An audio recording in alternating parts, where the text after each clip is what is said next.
अवधूत चिंतन श्री गुरुदेव दत्त स्वामी महाराज की जय.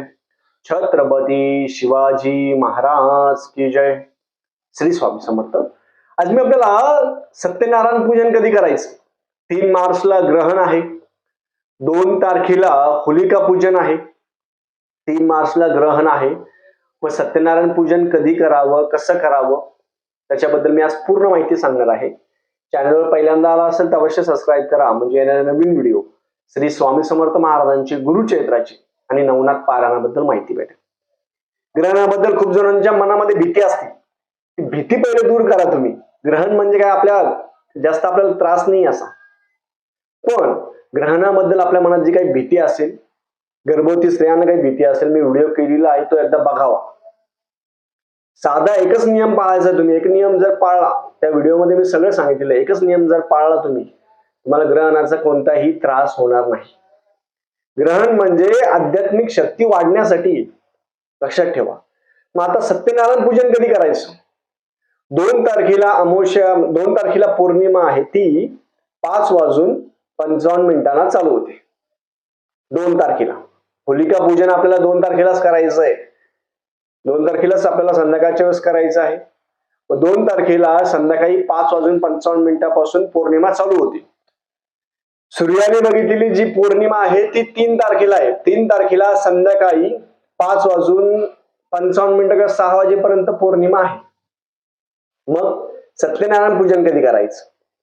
कधीही लक्षात ठेवा, हिंदू शास्त्रानुसार, हिंदू पंचांगानुसार सूर्याने बघितलेली जी पौर्णिमा आहे त्याच दिवशी सत्यनारायण पूजन करावं.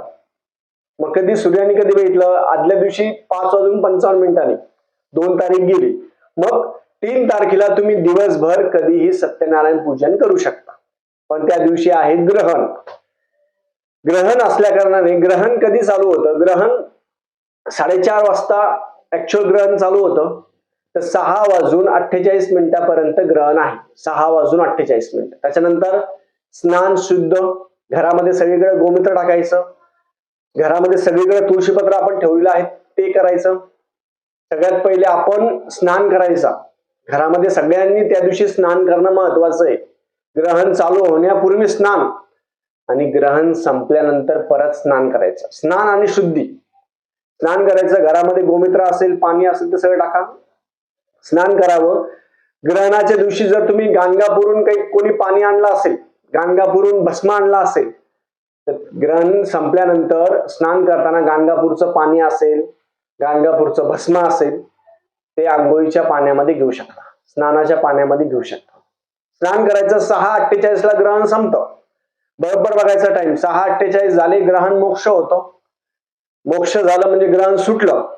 ब्राह्मणाला शिदा, दक्षिणा, दान असेल ते दान द्यावं. त्याच्यानंतर स्नान करायचं. स्नान केल्यानंतर घरातील मुख्य जे असेल त्यांनी स्नान करावं. स्वतः पहिले स्नान करा. आंघोळीच्या पाण्यामध्ये हळद घ्या, गोमूत्र घ्या. तुमचं स्नान झाल्यानंतर बाकीचं स्नान बाकीच्याचं स्नान करून घेतील सगळेजण. मग नंतर आपल्या देवघरामध्ये देव आहे, देवाला स्नान घालावं. लक्षात ठेवा, आपल्या प्रत्येकाने आपल्या देवांना स्नान घालायचं. सकाळी पूजा केली असेल तरी पण ग्रहणानंतर पूजा करणं महत्वाचं आहे. आपल्या घरातील देवा असेल, कुलदेवता, कुलदैवत, देवीचा डाग, खंडोबाचा डाग, बाळकृष्ण, गणपती बाप्पा, श्री स्वामी समर्थ महाराज, आणि ज्यांचं मंदिर असेल, खूप जणांचे मंदिर असतात, मंदिरामध्ये पण काही जणांनी नाही केलं, पण तुम्ही मंदिरामध्ये, तुमच्या एरियामध्ये मंदिर असेल तर तुम्ही तुमचं स्नान झाल्यानंतर देवाला पण स्नान घालायचं. लक्षात ठेवा, आपण देवाचं केल्यानंतर 6:48 नंतर काय करायचं? बाळकृष्णाच्या मूर्तीवर अभिषेक करायचा. 3 तारखेला 6:48 नंतर पहिले आपण स्वतः स्नान करायचं, नंतर देवाला स्नान घालायचं, बाळकृष्णाच्या मूर्तीला अभिषेक करायचा. श्री सुक्त, पुरुष सुक्त, व्यंकटेश स्तोत्र, सगळ्या देवांना अभिषेक करावा. सगळ्या देवांना अभिषेक करा, काही प्रॉब्लेम नाही. हे केल्यानंतर सत्यनारायण पूजन मांडावं. 3 तारखेला 6:48 नंतर स्नान झाल्यानंतर तुम्ही रात्री 12 वाजेपर्यंत सत्यनारायण पूजन करू शकता. 12 वाजेपर्यंत रात्री 3 तारखेला काही प्रॉब्लेम नाही. 3 तारखेला रात्री 12 वाजेपर्यंत सत्यनारायण पूजन मांडू शकता. कसं मांडायचं पूजन? स्क्रीनवर व्हिडिओ दाखवेल मी आपल्याला. साधं आणि सोपं करायचं, कधी पण लक्षात ठेवा.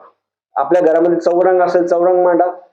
चौरंग नसेल पाठ मांडा, पाठ मांडायचा. पाठ मांडल्यानंतर सगळ्यात पहिले चौरंग आपण ठेवलं त्याच्यावर पीस ठेवा. सत्यनारायण भगवानचा फोटो आपल्या घरामध्ये असावा. आपण प्रत्येक महिन्यात सत्यनारायण पूजन करतोय. एक साधा छोटा मोठा जो फोटो असेल तो स्वतःचा असावा. नाही तर पूजन करायचं सत्यनारायणचं फोटो आणायला चालले शेजाऱ्याकडे, काही नाही, अर्ध पुण्य त्याला प्राप्त होतं.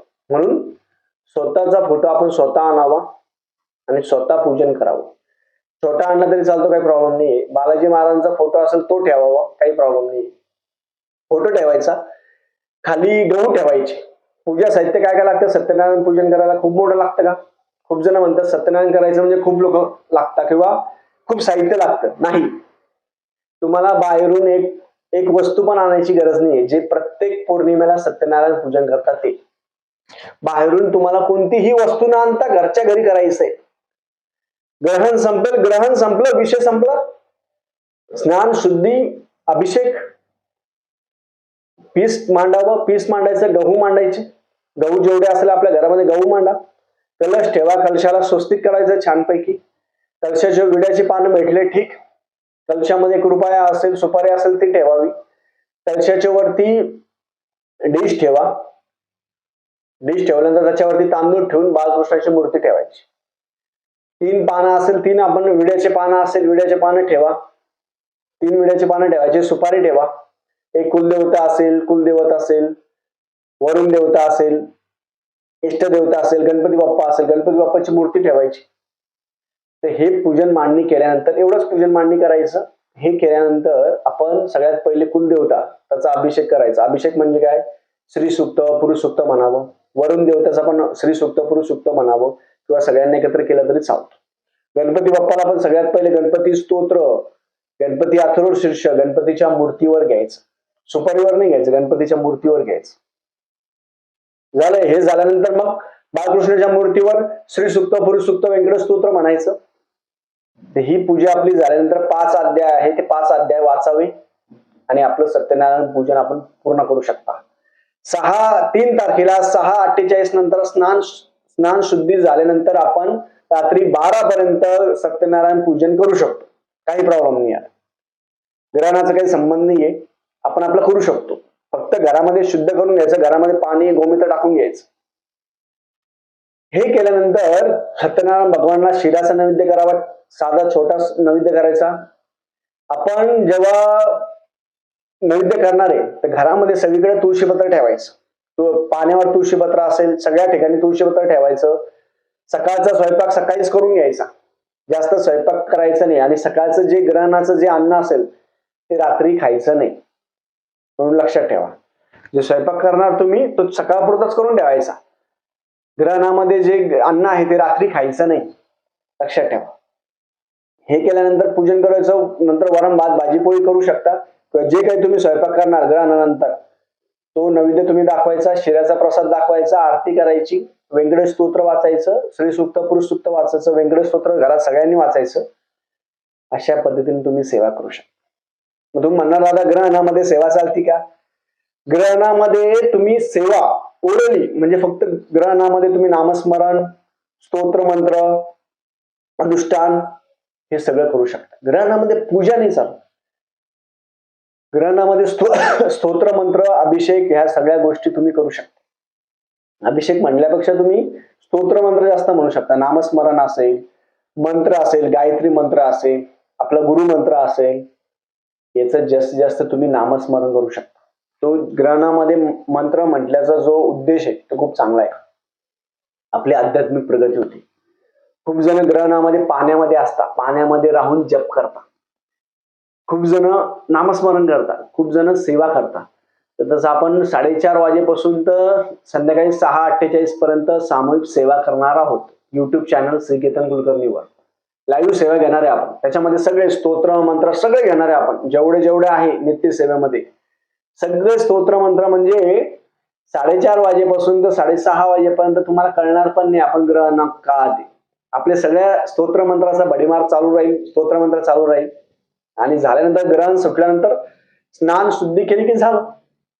म्हणून जास्त विचार करायचा नाही, जास्त ताण घ्यायचा नाही, ग्रहणाला जास्त घाबरायचं नाही. गर्भवती माता भगिनींनी जो व्हिडिओ मी टाकलेला तो एकदा बघावा. आपल्याला एकच नियम पाळायचा आहे, दुसरे नियम नाही पाळायचे. एकच नियम, एका नियमामध्ये सगळ्या गोष्टी. तो व्हिडिओ अवश्य बघावा. सत्यनारायण पूजन प्रत्येकाने घरच्या घरी करावं. 1 रुपयाचा पण खर्च नाही. प्रत्येक महिन्याला सत्यनारायण पूजन करताना बाहेरून काही गोष्टी आणायच्या पण नाही आपल्याला. पूजा मांडणी त्या दिवशी केली 3 तारखेला. 4 तारखेला पूजा उचलून घ्यायची. गहू गव्हात टाकून द्यायचे, तांदूळ तांदूळामध्ये वापरायचे, पाणी घरामध्ये सगळीकडे शिंपडायचं. सगळ्या वस्तूचा वापर झाला पाहिजे तर सत्यनारायण पूजन करा. नाहीतर मग ते गहू सत्यनारायण पूजन आपण करतो आणि 15-15 दिवस सत्यनारायण पूजन मांडली तशीच असते, तर देवाचा अपमान होतो. ज्या दिवशी पूजा झाली दुसऱ्या दिवशी पूजा उचलून घ्यायची, गहू गव्हामध्ये टाकून द्यायचे, तांदूळ तांदूळामध्ये, पाणी, सगळ्या गोष्टीचा तिथल्या तिथं आणि पूजा उचलून घ्यायची. एवढं आपण लक्षात ठेवावं. सत्यनारायण पूजन जे काही कोणी करत नसेल तर यावेळेपासून सत्यनारायण पूजन करावं. उपवास जमला तर उपवास करावा. आता खूप जण म्हणणार दादा मग ग्रहणाच्या अगोदर आम्ही पूजन केलं तर चालेल का? आता काही काहींना जर ग्रहणाच्या अगोदर पूजन करायचं असेल तर पूजन करू शकता, काही प्रॉब्लेम नाही. दुपारी 11च्या अगोदर तुम्ही सत्यनारायण पूजन करू शकता. 11च्या अगोदर पण आपल्याला उपवास तो करायचाच आहे. नैवेद्य तुम्ही सकाळी दाखवू शकता आणि पूजन जे ठेवलं ते दुसऱ्या दिवशी काढायचं. मग नंतर ग्रहणामध्ये नाही काढायला चालत. तुम्हाला मग दुसऱ्या दिवशीच पूजा काढायची. तुम्हाला 2 उपाय, तुम्ही सकाळी पूजन करू शकता किंवा संध्याकाळी ग्रहण संपल्यानंतर स्नान शुद्धी करायचं, मग पूजन अभिषेक सगळ्या गोष्टी तुम्ही करू शकता. झालेली सेवा मी महाराजांच्या चरणी रुजू करतो. श्री स्वामी समर्थ.